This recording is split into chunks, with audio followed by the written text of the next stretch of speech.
There are a lot of videos showing how to turn GTA San Andreas into GTA 5, but what if we did the opposite and tried to turn the best-selling GTA into the all-time classic from 2004? Let's find out.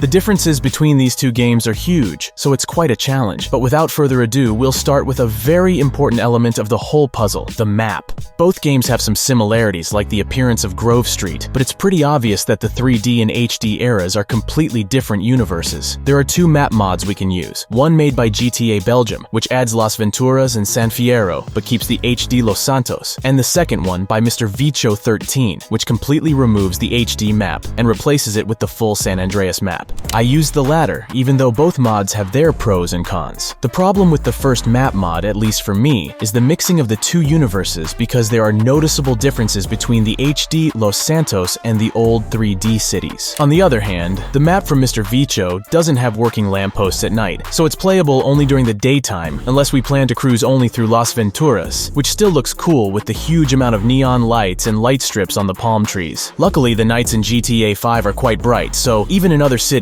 we can see where we're going.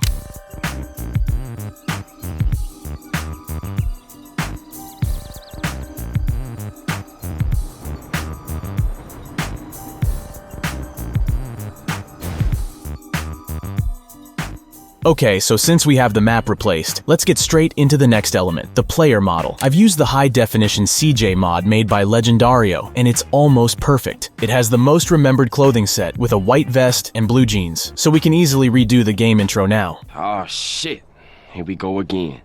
Worst place in the world, Rolling Heights baller country. Now I ain't represented Grove Street in 5 years. But the ballers won't give a shit. But there are also a few other items like the gray hoodie, some random pants, and a few more. The only problem I see here is that the clothes don't have the wind animations from San Andreas when riding a motorcycle. But at this point, I'm not sure if GTA 5 lacks that feature, or if it's a problem with the player mod. To make sure CJ doesn't feel lonely, I've also installed some additional characters from San Andreas. For example, we have our beloved traitor Big Smoke, whom we can take revenge on for what he did in 1992.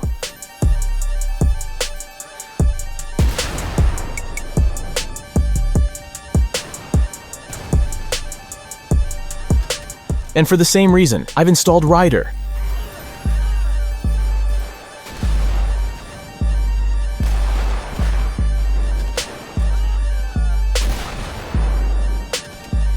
Now let's focus on something that probably annoyed many of you. Throughout the whole video, you've been seeing some random vehicles in the traffic, most of them produced after the San Andreas timeline, and to fix that, I've installed the 80s atmospheric traffic mod by McCartan 2006. Now we have proper vehicles moving around the city, and I know the perfect scenario would be to get all the vehicles from the original game, but unfortunately, there are too few such mods. At the moment, we have access to only a dozen or so vehicles, most made by RBSace. The great thing about these mods is that they have been adapted to the newer game engine and visuals. For example, the Super GT here has an interior from the Comet, so we can cruise through Los Santos in first-person camera mode without seeing those awful low-quality interiors from the original San Andreas.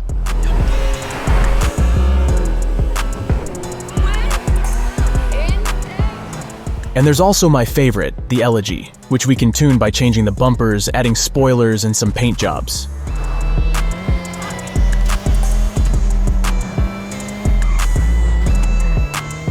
And the last car-related mod here is the D-Class Premier Police Car mod with San Andreas liveries. So now we'll be chased by these cars during all the crazy rampages. I wish there were more car mods, but well, it's better than nothing, right?